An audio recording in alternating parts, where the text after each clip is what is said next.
First tonight, Missouri remains in a state of unrest. Tensions boiling over at the governor's news conference today. What about justice for Michael Brown? Don't shoot! Don't shoot! That's just a glimpse of the turmoil. The conference, more of a shouting match as angry citizens called out law enforcement and government officials asking why no arrests have been made in this case.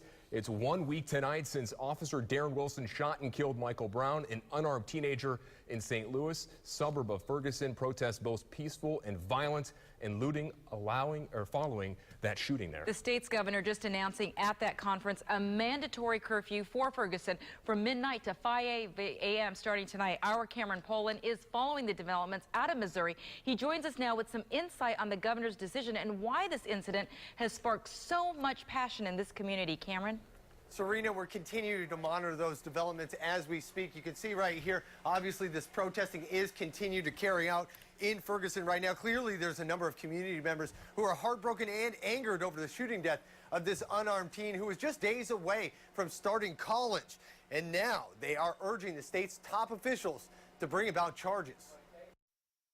This is not normal, and our hope was that we return back to a peaceful normal. But killing our children is what the hands.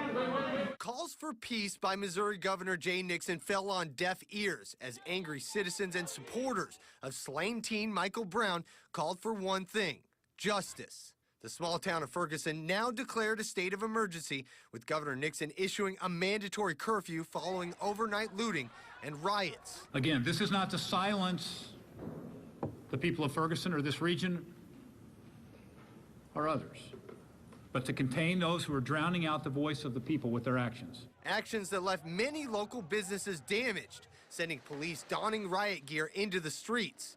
Under the curfew, everyone must be in their homes between midnight and 5 in the morning. We reached out to former Florida Governor Bob Martinez for some insight into how such a serious decision is made. He tells us, quote, public safety and the community safety as a whole is paramount. When unrest is taking place like this, you don't want the town's economic life destroyed.